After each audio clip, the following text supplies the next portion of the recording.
All right, and we are a go. Hi, Meredith. Hi. All right, what is up, guys? Welcome back to the Take 3 podcast, and it is just Meredith and I today. Oh yeah, just the gals. Just the ladies. Josh is at the beach. Boo. Freaking very jealous, actually. That sounds... Today, I was driving with my windows down, and it was, like, sunny, and I was craving the beach. Like, just that action. I was like, that would I want to be go to the beach nice. so bad. Oh my gosh. And are you going at any point this summer? No. Not until our friend group goes in August. Are you serious? Yeah. I thought about... That's tough. The problem is I have nowhere to stay. Mm. Because I could definitely just take a weekend and go. But... Oh, for sure. Where would I sleep? Yeah. Where would I eat? That proves an issue. Luke should have never sold his beach house. Nope. Should never have done that. Just gonna go bum it with somebody I know. That, and you know what? And that's friendship. Yeah. And that's what it's all about. I'm so excited for the one in August, though. It's going to be so fun. It's going to be so fun. It's going to be amazing. Dude, okay. Can I tell you about my current hyperfixation before we get into the episode? Please. I can't. I've binged. Do you know the video that I sent you? The Smosh video, the, like, Fast and Furious one? Where they do the Jenga Tower game? I can't stop watching those kind of videos. It's like... I can't stop. It's... Okay, let me explain for any of our listeners. It's basically this game. It's called Dread. If you're not familiar with it, it's a group of people, and they're basically just telling a story and kind of just, like, living out this story as the character. It's... Okay. It's, like, one hairbreath away from Dungeons & Dragons. But it's so like, good. It's so... The Fast and Furious one was so good. It was... They have a... The current one I'm watching right now, they're doing a Christmas one, and the stakes are... like a Hallmark movie. It's not like Life or Death. It's like they have to pull when they have a vulnerable moment with another character. I have a plan. I'm gonna watch the last part of it tonight like a movie. I'm gonna make popcorn. I'm gonna sit down and watch it like a film. Do it. But to continue explaining, the stakes in it are is that there's a Jenga tower in the middle of the table, and whenever your character is in danger, you have to pull from the Jenga tower and place it on top, complete like a Jenga pull. And if you fail, if you like knock over the tower, your character dies. You're done. You're dead. Or you can choose to fail on purpose and you get like some kind of punishment for it. So if you're trying to do a cool trick, you like kind of like break your arm, but you don't die. And so it's just basically this story where you get to like live action make. It's like just feel like D&D on easy mode. But I'm obsessed with watching it. It feels like it goes like Armed Murder Mystery Parties, Dread, and a couple steps up, I feel like, is the D&D world. Okay, I can't remember the name of the guy who leads it, or at least he led the Fast and Furious one. What is his name? Oh, dude. George Primavera. He is so good. He's so good. He's so creative. Oh my god, like, it feels like a movie. It feels like I'm watching a movie. You need to watch the zombie one that I just watched it the other day. No, I'm watching it. I was like up till midnight, computer sideways, the light of the screen in my face. It was so good. Gosh, that's how fantastic. I get with Corey Kenshin though, because he'll now so he'll go to like. Is he back? Yes, he's back after like over a year hiatus. Crazy. Oh my gosh. But he's gotten into the habit of posting like really long videos, like over an hour long, which is not like him. Yes. He's normally like 30 to 45 minutes. Yeah. And he'll break up like video games into parts. Yeah. No, he posted a 6-hour video of him playing the entire game. And did I watch it? Yes. Not one sitting. Right. But I was just like, I had it on at work, and it's like, it's what game was it? Resident Evil. Village. Scary. It's like their newest one or whatever. So it's like really? some like Resident weird Evil's crazy. Zombie game. Yeah. I've watched like he loves Resident Evil. He's played all of them. We played this one. And I had it on at work. Had anyone come into my office and seen this like demon zombie game or whatever playing on my computer, I'd be like,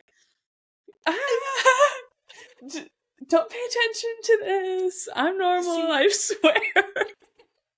It's nice because your computer faces like you can't see it. Like it's just you see your face on the desk. My boss, the way she enters the room, full view of my giant monitor. The amount of weird crap, the weird YouTube videos she's seen me watching are insane. And I'm like, I'm normal. No, I'm just doing my work. Oh, my supervisor has come in and seen stuff on my other screen. Luckily, none of it's been like too weird. Good. Usually it's like a movie or something. But he'll watch, like, he knows I watch stuff. Because I'm not like, he'll just like burst in. That's just Everybody does that. So I'm like, yeah. oh. And if I'm like clicking on my screen to close stuff, I'm like, what the heck is she doing? So sometimes I just have to leave it up. I'm like, oh yeah. Yes, I am watching 13 going on 30 at work. How did you know? How did you know? And speaking of 13 going on 30, today, that is exactly what we're going to be talking about. We're going to be talking about the movie 13 going on 30. And I had never seen it before, to much Meredith's dismay, but I finally saw it. Let's freaking go. And I just want to acknowledge right before we get into it, I have consumed the amount of like time related romance movie, book, film stuff that I've consumed recently. It's like getting concerning. I need to take a break. It's get it like I can't stop thinking about the passage of time. Speaking of, please. I just started an audiobook today. What's it called? It's that one where Daisy Edgar Jones and Sam Claflin narrate it. But it's about time travel. Like she like wishes to go back, and she goes back 5 years in the past. And it's called The Glitch. I know what you're talking about. Okay, I know what you're talking about. Yeah. Yep. I haven't seen it, but I've heard of it. Wow. I'm like 3 chapters in. I was listening to it on my walk earlier. And nice. It's like just, I love Daisy Edgar Jones and Sam Claflin. Literally 2 of my, like, wow. I love them. Incredible. I'm just, his chapter hasn't come up yet. And I'm just like, I just want to hear Sam's voice. Please and thank you. Please. Amen. Dude, I literally told Luke on like Monday when I texted you, I was like, I can't do any more like time romance. I'm getting too emo. And then we were texting about the episode later. I was like, what are we going on 30? So I immediately foot in my mouth of like, liar. But it's okay. Okay.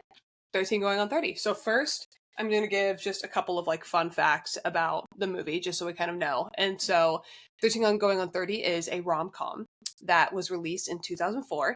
It was directed by Gary Winnick, who also, didn't know this, he directed Bride Wars and Charlotte's Web. Didn't know Random. that. Yeah, he doesn't have a whole lot of movies as director, actually, in comparison. Has a lot of movies as producer, but not as many.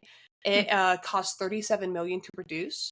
And I got mixed results, but it was somewhere between 96 million and like 100-something million worldwide in the box office. Nice. It stars Jennifer Garner and Mark Ruffalo, and then the Swoon. one chick. Oh gosh! Wow! Holy cow! And the one girl who plays like every best friend in a romance movie. I feel like yes, Judy Greer. She's in so many, like that blonde chick. And then I won't give, these are some fun facts, but those are just the basics. Later I can get into some different fun facts about the movie. But Mare, do you want to share the general synopsis of the film? Yes, general synopsis is, so Jenna Rink is a 13-year-old girl who wants to be part of the 6 Chicks. They are the popular group in this movie at their school, their middle school. And Jenna wants to be cool. She doesn't want to be original. She wants to be cool. That's a direct quote. Literally. And her best friend Matt is also like that. This is Mark Ruffalo's character. Oh, he's so cute. Oh, I love it. His freaking like guitar keyboard. My Casio. Just getting my Casio. Anyway, back to the synopsis. This is gonna be so dysfunctional. It is. Okay, so her and her best friend Matt are not the coolest people, but Jenna wants everything to do with the 6 Chicks, even though Matt doesn't. Mm-hmm. Well, she has her birthday party, and she has a little embarrassing moment, and she's sitting in their closet in her basement, and all the cool people leave. They just ditch her at her birthday party, and she gets embarrassed, and she's like, I want to be 30, flirty, and thriving like these models and girls in Poise. And her wish comes true. So skip to modern day 30-year-old Jenna Rink. She is a fashion magazine editor at Poise, her favorite magazine as a 13-year-old. She realizes she is a crappy person, and it's a whole like coming of age as a 13-year-old in a 30-year-old body. It's just like, it's perfect. Everything is perfect. Everyone, it's just amazing. It's such a good movie. Her and Matt reconnect because they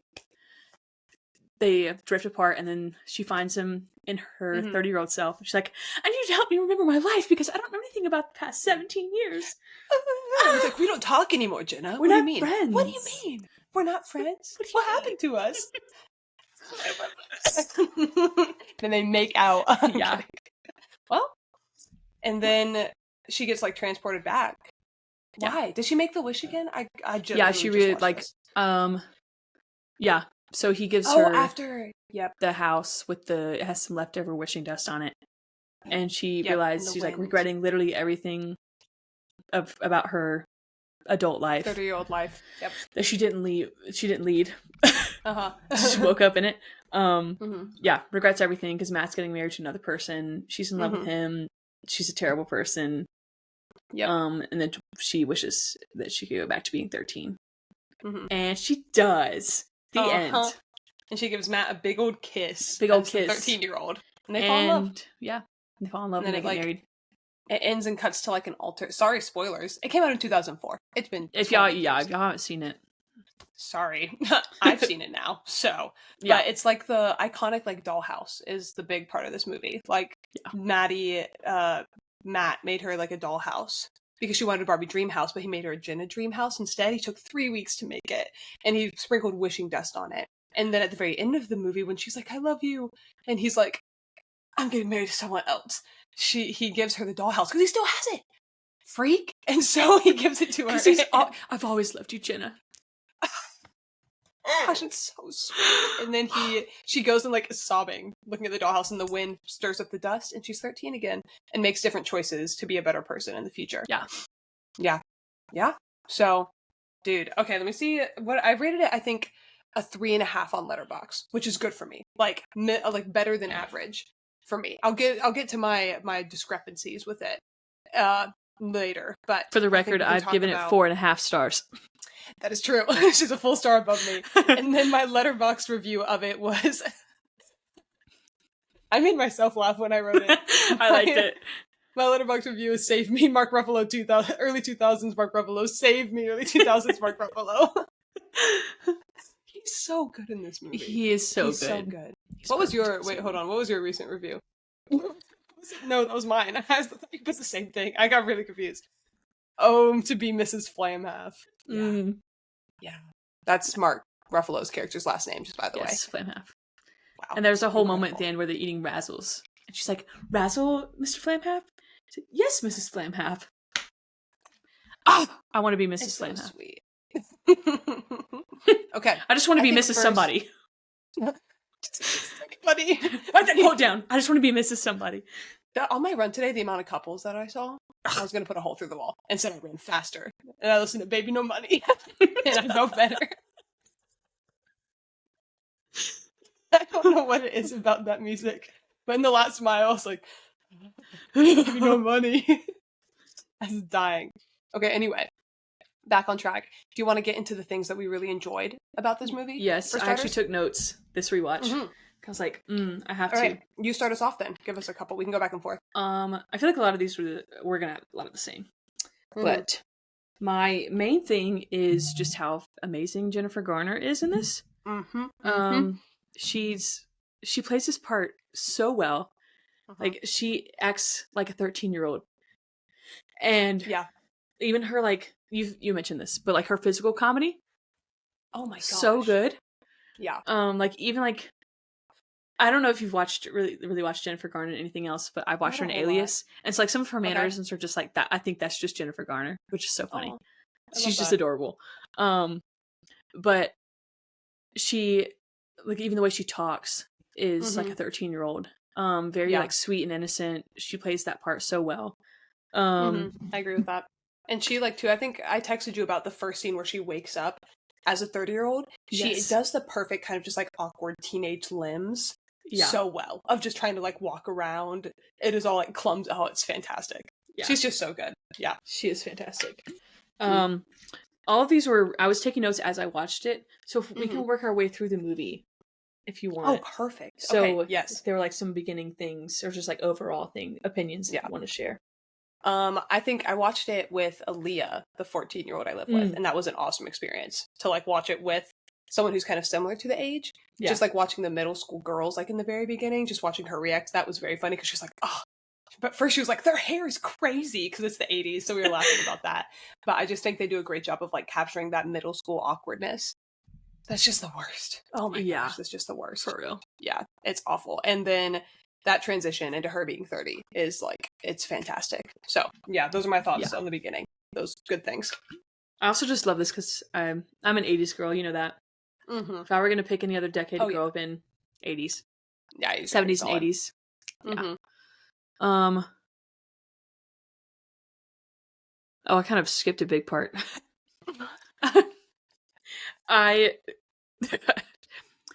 Yeah, okay. Where you at? My next note is like 30 minutes into the movie. It's fine. Keep going. So they're reconnecting with. Oh, okay. I know why. Because the first 15 minutes you just get Jenna acting like a 13-year-old and have it discovering that she's 30, which is so good. It's pretty great. Her boyfriend that she has in her house, she's like, ew, boys. The like I umbrella want you thingy. Yeah, so good. Then she just runs out, and then doesn't know. She's like, I don't get in cars with strangers. I don't get in cars with strangers. I don't know you. I don't know you. What? She's like, honey, please. And then he's like yelling down. He's like, hey, sweet bottom, stop like that. Go home.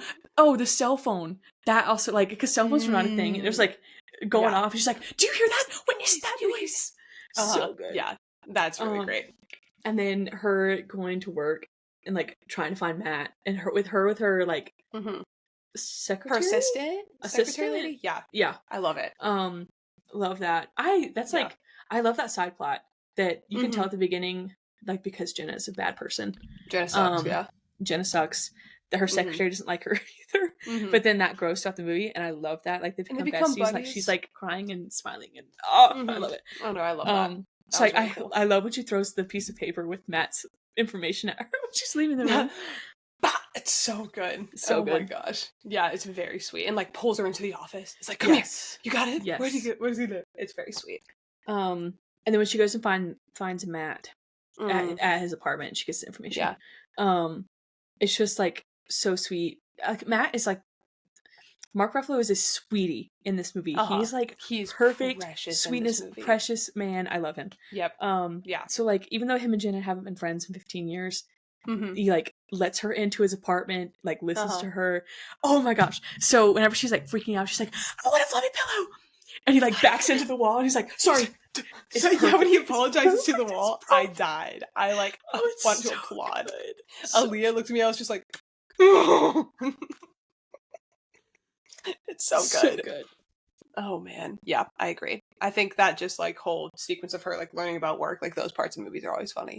So I just and Mark Ruffalo is so sweet. He's so sweet. Yes, agree to all. Yeah, I've talked enough. Your turn. I'm trying to think of I literally had them just in my mind. I think Jennifer Garner's physical comedy is so good. I love the slow reveal of Jenna Brink as a like 30-year-old being a bad person. Yes. Like, I am obsessed with that. I haven't seen a movie. Really, I've seen a lot of time-lapse movies, and usually they have a very idealistic future, and they're like a good person who've worked hard and done all this. She sucks. Yeah. Jenna in the future, she's like having an affair with like with a coworker's husband. She is like with this hockey guy, but flirts with other guys at the bars. She is selling out her company behind their back to get a CEO position in a different place. Like, future Jenna clearly is not a very good person. And so I think watching younger Jenna kind of realize that is really interesting. And also a shout out to the child actors. I think they're great. Their casting for young Jenna was so good. So good. And she was casted in something else as young Jennifer Garner too. Was she I can't remember what it is, but she was casted again. Yeah. Yeah. It's so sweet. I really like it. And then I love that the ending in her like 30-year life, that like everything, like Matt chose his fiance. He's like, I made this commitment to this woman. Like, it's sad. Holy cow. But he's like, this is just the truth. And she's like, dang, like my choices led me here. That sucks. I want to be 13 again. So I thought that was really good. And I think Jennifer Garner and Mark Ruffalo's chemistry was really great. Oh yeah. I really enjoyed it. I recently watched The Gorge, if you've seen it. And I enjoyed it. I want to see it. The concept of it was so fun and interesting and action. But I swear, those two had the chemistry of like two brick walls trying to fall in love. It was not that good, in my opinion. I did not.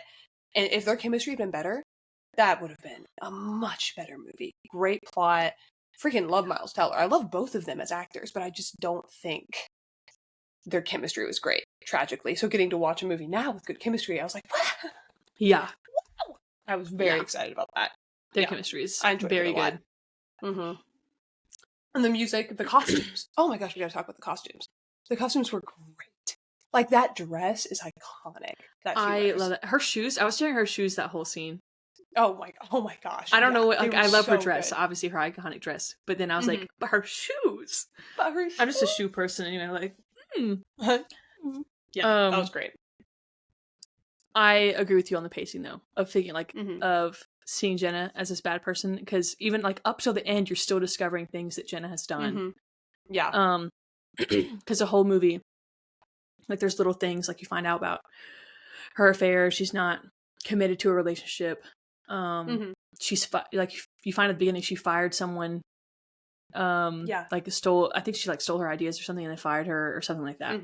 And then at the end of the movie, you find out, like, the very end, or like 15 minutes at the end, you find out that Jenna was selling out their company, or like selling their ideas to their competitor magazine. Rival.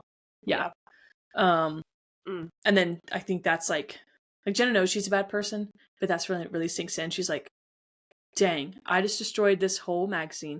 Because that's another thing that I appreciate about this movie, is that everything fell apart, which, I mean, it was supposed to. She was supposed to want to be 13 again. But some movies, I feel like they make everything happy in the end, and like, oh, well, you know, everything worked out, but I still miss being 13, so I'm gonna go back to that and look forward to this. No.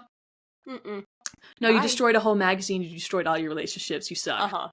Yeah, like that. And she's like, I just got here. Yeah. Like, what do you mean? I just reconnected. It's only my third day out here. Also, I'm obsessed with the scene where she, like, her hockey player boyfriend, does a striptease for her. I was, like, weeping with laughter. That was so funny. Gosh, that was so funny. Oh, man. He didn't have any games at all. Boys are stupid. Oh, the whole subplot of her being best friends with the 13-year-old. I was about to say that. Oh, I love it. I love it. I love, and too, and also, again, another subtle hint. I thought Jenna's not a very good person. Like, they first get in the elevator together, it's like, you usually ignore me. Like, you don't talk to me. Like, okay, I'll admit, I don't talk to a lot of middle schoolers because they scare me. But yeah, me neither. If it was my neighbor for years, I've worked with kids for long enough that I totally would have said something. Yeah. Eventually. But, like, even just that little nod to it, but their sleepover, oh my gosh. I love it. That was so good. Yeah. It was so cute. Oh, I loved it. All right. Do you have other highs, or do we need to get into the discrepancies? You know what? Since we've already jumped around the movie, I'm just going to go through my list of notes. Do it. It's really just like cute little parts that I loved. So my next one is during the work party, and Matt shows up. Gosh. And they do the Thriller dance. So good. Love the fact, like, I love the part where they're just like, they're dancing, and then Matt looks over at Jenna, and he's like, oh shoot, I'm falling back in love with her. I gotta go. I gots to go. I gotta get out of here. I gotta go, Jenna. I'm sorry. I was like, it's so good. And he shows up in, like, jeans and a t-shirt. I'm obsessed with it. Yeah, Gosh, he just wanted to see Jenna again. He was like, like, she invited him. He was like, no, I'm not gonna go. And he just shows up. There's obviously, like, there's proof. I've always loved you, Jenna. Yeah, we know. We know. We saw. You showed. You did the Thriller dance. I agree. And then Jenna hitting on the teen boy in the restaurant. I think that is so funny, and it's so good. Funny. Like, if you really think about it, it's kind of creepy, but, like, so clever. Yeah. Can I have your ketchup? Perfectly captured middle school hitting up people. Ketchup? Yeah, sure. I actually came over here because I think you're really cute. He said, oh, so you don't want to go out sometime?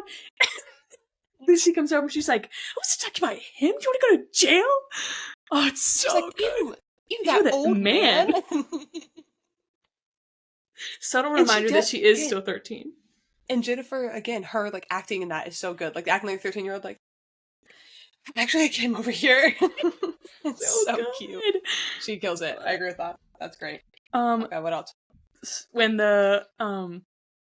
when that man comes into her office later that she's been having an affair with, and he's like, what's wrong, Pookie? And she goes, Pookie? Pookie? You're cheating on your wife. I actually not so good. That. Me and Aaliyah looked at each other because, like, she's like, Pookie's like a trend now. We look at each other like, oh, yeah. Aaliyah went, oh, yeah, it was gross. Pookie, Pookie. I'm gonna say that if somebody calls me Pookie, I'm gonna say that. Pookie. Pookie. Next. Oh, this scene gets me every time. When she crawls into bed with her mom. I cry every time I watch that movie. It's so sweet. It's so precious. What kid? She's 13. Yeah, she's 13. But also, like, even being... We're closer to 30 than we are 13. Hey. Whoa. Hey. Yep. Anyway, so... back to what you're saying. Even as a 23-year-old, I also, like, I still crawl in bed with my parents. Life sucks. Yeah. Life is hard. I want to crawl into bed with my parents, and I probably will at 30 years old too. And lock me up if that's a crime. Yeah. What's the problem with that? I still go lay in my mom's lap. Yes. Okay. Yes. Yeah. And then, like, I'm cool. Yes, I am cool, and I am an adult, but I still love my mom, and I'm still going to curl up into bed next to her, and I want her to rub my back. Yes. And that is just... Yes. Like, mom has done that exact thing. Like, I've, like, curled up next to her next to bed. She's just, like, grabbed my hand like her mom does. And then it just makes me cry. And I can cry about it. Yeah. Oh, yeah. Because I still miss my parents. I tear up and I'm, like, thinking about I'm an adult now. And then I go home and I'm like... Yeah. Yeah. It's so good. Gets me every time. Matt's double take at Jenna when he's taking, like, the first round of pictures. You know, she's got the fan behind her. That's, like, an iconic scene, but, like, he's taking the picture and he does a double take at her. I'm unwell. Yeah, it's pretty great. That was pretty fantastic. And then when they dance and he, like, adjusts her head to rest on his shoulder. I gasped. I clutched my pearls when he did that. Yeah. Oh, yeah. Wow. Holy cow. I feel like that was crazy. Man. Wow. Yeah. Standard. Gosh. The longing in that scene. Because, you know, they go back and they're, like, looking at all the pictures. And she's like, I think these are really great. And he's just staring at her. He's like, yeah, I think good stuff. Yeah. Okay, it's great. I gotta go now. It's getting late. Actually, let's go get some razzles. I love his go-to. He realizes he's attracted to her. He's like, I gotta go. I gotta get out of here. It's awesome. It's so real. Yeah. But then, that's one of my favorite scenes when they have the razzles and are just walking. Yeah. And, like, it's like, stick out your tongue. And he's like, I'm not sticking out my tongue. She's like, stick out your tongue. Let me see your razzle tongue. It's just, cute. Good, fun, natural dialogue. Mark Ruffalo's performance is kind of like this gruff photography guy with a heart of gold. It's so good. Wow. Yeah, it's pretty fantastic. I agree with that. I'm trying to think of other scenes that stood out to me. It's so sweet. I'm trying to think of the other. Oh, when she finds out that the taxi driver is the guy that she went to prom with. Oh, yes. The, like, blonde boy she had a crush on. Yep. Yeah, that was pretty great. That was very fun. Okay. Lots of positives, but tragic. Do you have any? Any bad ones? I did give it 4.5 stars. That's true, so it's got to be something. What's your catch? What's your it's not 5 stars? Honestly, don't know. I probably would give it 5 stars. I don't know why I gave it 4.5. That's incredible. Probably because it's just a rom-com. I'm just like, that'll do it. Let's give it 4.5 because I don't. But I've given a rom-com 5 stars before. But I'm also so easily entertained. So especially when it comes to rom-com. Yeah. Oh my gosh. I can deal with a little bit of cheese. This one, to me, it had like no cheesiness. And there's like a little bit of like cringe comedy, but it was intentional. It was like done intentionally. Yeah. Yeah. I think that's one of my big things with it. I struggle with cringe comedy. It's not always my favorite. And so that beginning of Jenna trying to figure it out, like that's always going to be a little like, it's always going to go past the point of like, haha, to the point of like, uh-oh. Yeah. Uh-oh. Especially a 13-year-old living in a 30-year-old world. I think that's one of the things that like bumped it down a little bit for me. And I wish, again, this is just a nod to Jennifer Garner's and Mark Ruffalo's chemistry. I wish there had been more time together with them. to kind of let that grow. You did get a lot of time with them, for sure, but it was a lot of montages. They had a lot of montage moments, like, in the movie, like, between, like, the photography and, what was the other one? They had another montage. Like, they just didn't, there was a lot of montages in general in this movie, and I love a good montage. Lock me up if that's a crime. But I wish we had gotten to see a couple more conversations with them, which was probably just a time constraint, so I can't fault it too much for that. What was the other thing? There was something, honestly, I may bump it up to 4. Like, now that you and I are talking about it more, I'm realizing how much I enjoyed it. I think for me, like, movies just kind of got to have that, like, oof, like a oomph, you know, like, it sticks with me a little more. Those are the ones that I rate 5 stars typically, of just like that, like, sticks. Yeah. But this one didn't quite do that. I don't know why, but it just didn't. Probably because and it's so I think probably, and that'll do it. Just a good lighthearted movie. It's nothing deep. Yeah, it's chilling. But anything but the Pastor Time always gets me a little bit emo. So I'm just like, oh yeah, no. Yeah, just like some of I found like the cringe comedy just a little bit too far from, like, just like a little too much for me. Of just personally, just like, oh, no. Her hockey boyfriend is like the source of that to me. Oh gosh, the scene where they walk up on the sidewalk. Like, I know he's supposed to be like that, but when he walks on the sidewalk, he's like, "Oh, who are you folks? You want me to sign your shirt or your forehead? No, don't do butts." I'm just like, oh, dear Lord. And then the striptease is hilarious, but also Jenna's like, "Stop, put it away," and he's like, "I'm just gonna keep going and ignore what you're saying." Freak. Oh my gosh. That is so funny.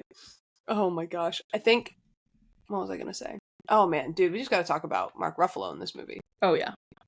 Oh wow. Guys. To our listeners, he plays this, like, kind of gruff, chip on his shoulder photographer, basically. Like, not super well off, just kind of doing his thing, like, keeping his head down, trying to, like, kind of like hardened by the adult world. Like, he like it's like, life is just life, man. Pessimist. Like, life is pessimist for sure. And she comes in like, 13 years old, but not, don't worry. But he just plays it so well.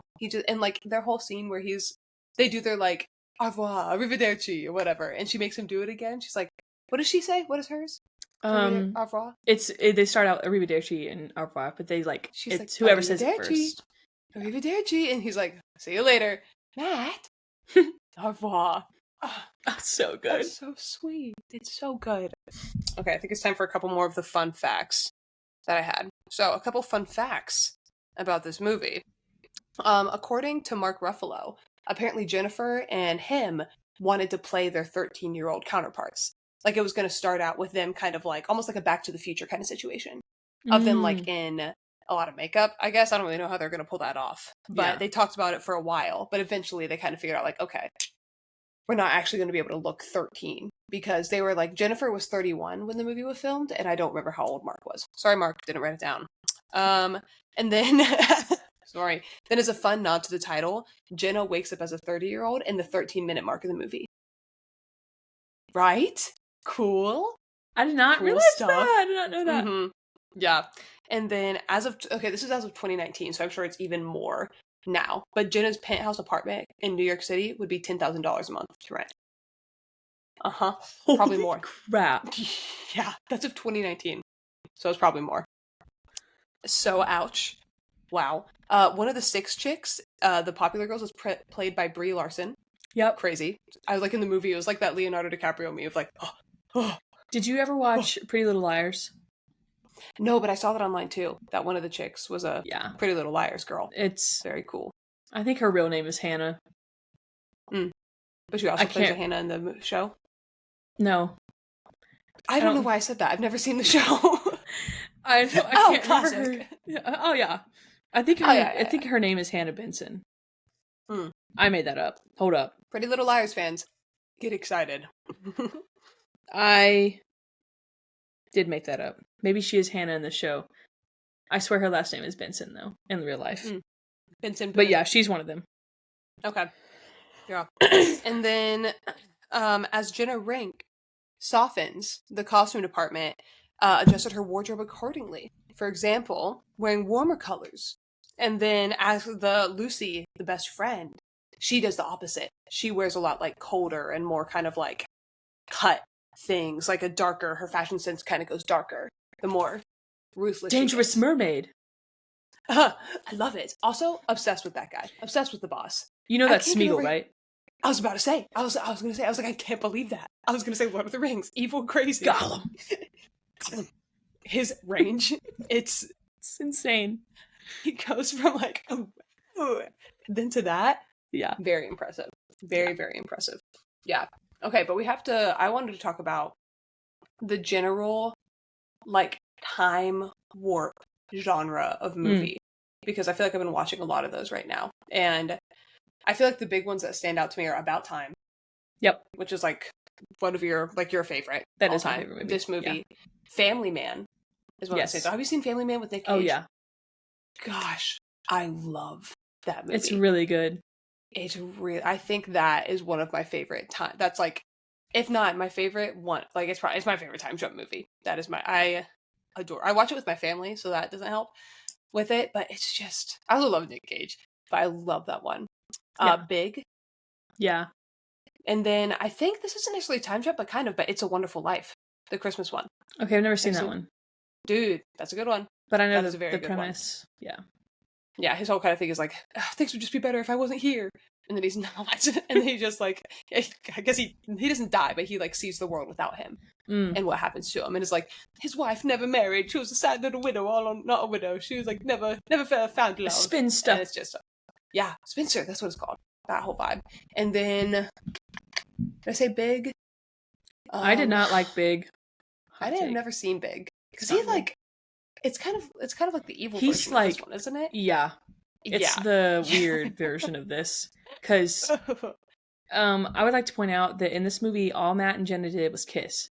In Big, they have sex. And I don't even think he's 13. I think he's like... I want to say he's like 10. Dude, 8. Or 11. He's not a teenager. Yikes. And yeah, so and it becomes some grown man. And then he falls in love with a woman and has sex. And you're like, but he's a child. But he's a kid. But he's Tom a Hanks. Child. Tom Hanks, no. Tom Hanks.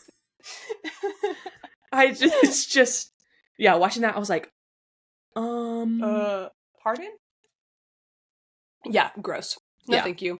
Yeah, I think the time warp genre is a super fun one. And there's a lot of potential for really, really creative ideas. Oh, yeah. Within that genre. I think there could be a lot more movies kind of made in that world, which I think would be so funny. I think it would be so cool. If you could be, what kind of time warp movie would you want to be in? If you could, what would be your plot? Where would you be jumping? What would be different? Oh, shoot. Getting creative.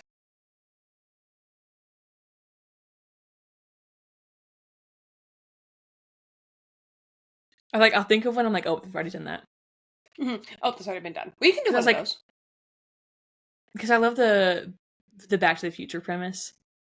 Oh yeah, another one. Hello. Yeah, like his parents, he has to make them meet, otherwise he like ceases to exist. Yeah. Fades from this plane.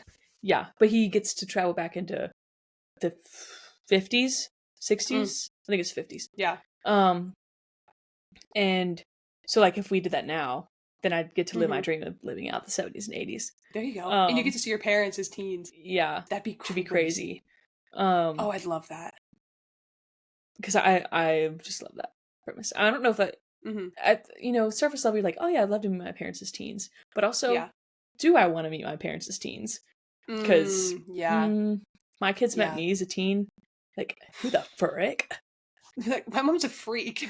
She's weird. You're weird. She's so weird. I was also mean. I was so mean in high school. I was just rude. Dude, I was just awkward. I had the shortest haircut and the biggest hair at the same time. And I was just like, sorry, I can't have basketball practice. And then I have to study for the play. Hey, she's got range, guys. If he was a freak. Hey, man, what are you gonna do? It's hard. I also I also love the premise of About Time. Obviously, it's my favorite movie. Yeah, but that's pretty elite. I love like the message of that movie. You have all these chances to relive out all these things and redo them, but you just need to enjoy life as you're living it. Because what else are you gonna do? Right. I think that's the movie. That's the movie with the most beautiful depiction of that genre, of that plot. Yeah, no doubt. Yeah, I think I would want one of two things. I think it would be hilarious. Not hilarious. It'd be. I'd love to go forward to like 30 or 40, just to see, just to be like, what up, what's going on, and probably get freaked the F out by the future and everything going on. In the book that I just read, like everything's futuristic and it takes her a little while to get used to like the future, not just the fact that she is now in the future and has to be like, oh, hello, husband, man, I don't know. That'd be awesome. I'd love that. Be like, hey, is this a thing that happens for me? I think that'd be really interesting. But I also don't want spoilers. Yeah. Because the message of every single one of those is like, enjoy the years it takes to get there. You know what I mean? Yeah. I've never had the desire to travel to the future. Ever. Yeah. I mean, fair. Obviously, just to see if I'm gonna get married. But like that's literally the only reason. Other than that, I don't want to know. I don't care to know. That's fair. Yeah. Because like you said, it's probably gonna be even worse than it is now. Hopefully. Oh my gosh. Holy cow. We're gonna have freaking smartphone glasses. Oh crap, we already do. We already have. We're gonna have advanced and holograms. Contacts. They're gonna turn it into contacts. I think it'd be hilarious to go back to like me in middle school, but not me turn into me in middle school. I don't go back to middle school, Maddie, please. But I'm just like a babysitter or something. Yeah. And I'm just like, I get to just kind of like hang out with my family. I don't really know how that could be turned into a movie. Just a girl hangs out with her family for a little. I don't know what lesson I would learn, but I would love, because I feel like I'm so nostalgic for the past. I think it'd be cool to see my childhood. Oh, we found the message. See my childhood through not rose-colored glasses, because it was pretty epic. I freaking love my childhood. I'm the Peter Pan nickname lives on strong to this day. But I'd love to like go back and kind of really see it of like, oh yeah, I was like asking for a Barbie Jeep in the middle of the 2008 market crash. And my parents were like trying to make ends meet. And I was like, excuse me, I think I requested a Barbie dream house. I asked for moon boots this Christmas and I'm not seeing them in the house. Barbie can't get from point A to point B and I'm going to need you to fix that. I'm going to need a vehicle for her. My Barbie dream house doesn't have an elevator. Fix it. Now. We're going to have to get on that. We need some serious remodeling in this These place. stairs are not going to do it. Barbie refuses to take the stairs. They're like, insurance this month. Oh no. And me and Ada are upstairs like fist fighting over the Polly Pockets. Polly Pockets are ripped. I need new ones. I lost a shoe. Ada ate one of them again. I can't. No, Jake ate one of them. I swear he probably ate some Polly Pocket shoes over the years. Garrett broke my Ken's foot off, so. Evil. Actually, it wasn't even Ken. It was Oliver from Hannah Montana. That was my male Barbie. He had no left foot for like the majority of his lifetime.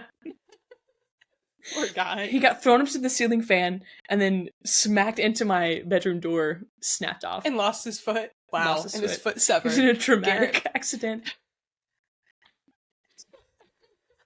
Amputated. Poor thing. Amputated foot. Oh my gosh. Wow. That's incredible. Okay. I think I may have to move my rating up to a 4 now after talking about it with you. Please do. I do not have as many discrepancies as I remember, as I initially thought I did, if that makes sense. I will also say there are a lot of montages. I agree with you on that. Yeah. But I think that Jenna and Matt have good conversations. Because when she goes to see him the first time, he's kind of reluctant to tell her about the past because he doesn't want to relive it. But she's like, what happened to us? Like, why aren't we friends? Like, it doesn't matter. They do talk about that. And then the conversation they have before... villain arc began. Yeah. Yeah. The conversation they have before she, like, goes off to her parents, like, they're walking, she kind of just runs off. She's like, what happened between us? Like, why didn't we stay friends? He's like, oh, it doesn't matter. She goes, it matters to me. I'm like, I am discovering that I'm this awful person and I need to know why. He said it was a long time ago. It was a long time ago. Yeah. And then he tells her all these things that she's done. And she's like, I suck. And I'm not 13 anymore. And I need to get my crap together. But realizing this is hard. And then, you know, goes off and cries to their parents. Relatable. Yep. And then this doesn't really count as a good conversation. Well, I don't know. Whenever she goes to the house and he's about to get married, and she's just like, I think if you knew that, like, knew in your heart that I wasn't this awful person, the only person you'd be marrying is me. And, which is probably true. Probably true. But, Matt being the wonderful person that he is in this movie, he's like, no, I chose Wendy and her whole family's down there and I'm going to marry her because this is life. Because this is Sometimes you don't always get the dream house, but you get close. Are you kidding? Yeah. Ouch. Ouchie. Ouchies. Ouchie, ouch. That hurt me. My bar is the dream house, so. Oh, wow. Yeah. Sorry. Won't be settling for any less. And that's what I'm getting.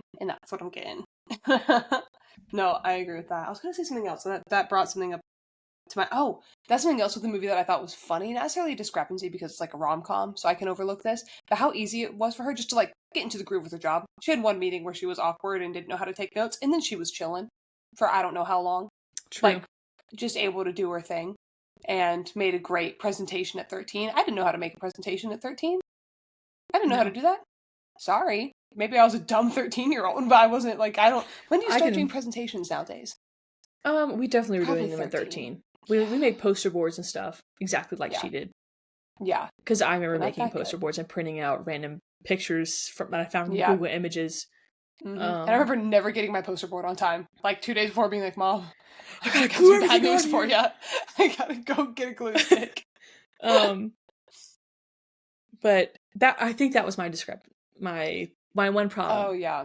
Was like that. This is my half star was. Yeah, how easy it was, but also, like, I know they were redesigning Poise, but I never understood Jenna's idea. I've never understood it. Yeah. I love it. I love the premise of it. Like, yes, it's very sweet of, like, all these people, and, like, I would love to see people who I know in big magazines, but it's a big magazine, and we all have our own lives. Like, modeling is these people's jobs. But then she's just like, I want to see these cheerleaders. I'm like, what is your vision? You want to turn it into a high school yearbook? What do you like? How's this going to show fashion? Like, how is this showing fashion and celebrity tea and drama? And if it's not a fashion magazine, what are you turning it into? Yeah, I agree with that. Just pictures of people. Yeah. Again, a 13-year-old is like, yeah. Let me redesign a whole magazine. Everybody clapped in the boss. Yeah, they're like, oh, that was so good. I'm just like, oh, glazing her, bro. Oh my gosh. Okay. Not that Lucy's idea was good either. That was trash. Her scared me. Death I was frightened by fashion or whatever. Yeah, we're gonna make teens evil again. What? Grunge. Very 2000s evil. Of her. Gosh, very 90s of her. It was so funny. Oh, but yeah, that's my half star. I've never understood Jenna's idea whatsoever. Yeah. Nope. Just like, all right. I love that one other nod. She has those freaking like Lily Pulitzer type notebooks that she puts everything in. Those folders, my gosh. That I had those. I had those. So did I. Like the unicorns. I don't even know the unicorns brand. And fairies. Yeah, technically, yes. How do I? But like I had the ones like you could color in on like the inside of the. Yeah. I had the ginormous pencil she writes in. Perfect. Oh yeah, loved it. I love that. Yeah, I love that she was just doing all that. That cracked me up. Oh my gosh. Yeah, I really enjoyed that. Okay, I think I'm officially gonna have to move my star rating up. I agree. By a point. I really enjoyed it. That was very cute. I'm so glad I watched it. Wow, that does make me kick myself that I didn't come watch that in the app theater with everybody. That does. Yeah. I think I was going to pass that class no matter what because I'm a genius. That's not true. It was so stressful. Hey, had you watched it then we wouldn't be doing this episode. Wait. And that's the passage of time. And that's the passage of time. I would never change a thing. You lived it the way you were supposed to live it, Maddie. Wow. I love Jenna's passage of time is like, no, I'm changing everything. Yeah. I hate everything about this. I hate everything about this. Put it in reverse. And fix it up. Anyway, I think that's one thing that I really like Family Man. He is able to kind of go back into his future and fix him being the worst. Seeing that, I was like, oh no, Jenna couldn't fix it. That's so sad. Yeah. And it's great. 2 thumbs up. Good, realistic plot point. But watching Nick Cage try and woo his wife again is incredible. Anyway, we should talk about Family Man eventually. That's such a good movie. I do need to rewatch it. It's so good. Gosh, it's so good. I watch it every Christmas. Have you watched? It's a Nick Cage movie, and I can't remember something about Angel. Ooh, Angel. You got it. Nick Cage Angel movie. I'm back into the time of year where I have to wear sunscreen on my runs because I definitely got a little burnt today. Oh. City of Angels. No, I have not. Is it good? It's him and Meg Ryan. I think he's an angel. Good combo. Yeah, he is. Freaking Nick Cage. This is a story of Seth, an angel who wanders the Los Angeles area invisible to humans. As the demise of an individual approaches, he spends time near them and becomes visible while acting as their traveling companion during their trip to the great hereafter. His discovery of distraught heart-surgeon Maggie, Meg Ryan, inspires him to forego his immortality and exist on Earth with her as a feeling immortal entity. Oh, okay. Wait, that's fresh. I love that. Okay, I'm going to add that to my list. Right after I watch my Smosh Dread Hallmark movie. It's also got... That's my priority. Yeah. Do that one. Also has who? It's got... His first name's Andre. Can't remember his last name, but he's the chief in Brooklyn Nine-Nine. He's in it. He's another angel. Like the deep voice? Yeah. Peralta. Oh, I love him. Gosh, I love him. That's fantastic. Okay, we did it. Boom. Classic. I like the Spirited Away episode. I had a feeling this one was going to be shorter because 2 of us. Oh yeah. Just talking about a movie that we like. Okay. I don't know. I don't know what the episode's going to be next week. Who knows? But Josh will be back. Yes. Question mark? Okay. Josh will be back. He will be back. We'll find out what we're talking about. We'll probably honestly find out. So around the same time that you guys find out what we're talking about next week. Yep. It'll be a fun discovery. But thank you for watching. Thank you for listening. If you haven't seen 13 Going on 30, I know we talked about the whole movie, but you need to go watch it because it's not the same as listening to us talk about it. As someone who hadn't seen it until a couple days ago, you should definitely go watch it. Very much worth the watch. I was so tired and I didn't want to watch a movie, but I was like, I'm going to watch it because we're doing it. I have a free night. And as soon as I sat down and started it, I was like, never mind. I'm good. I'm locked. I want to watch a movie now. And it was great. So you should definitely watch it. Yep. All right. That is it. Thank you guys for watching and we will see you next week. Bye, guys. Bye.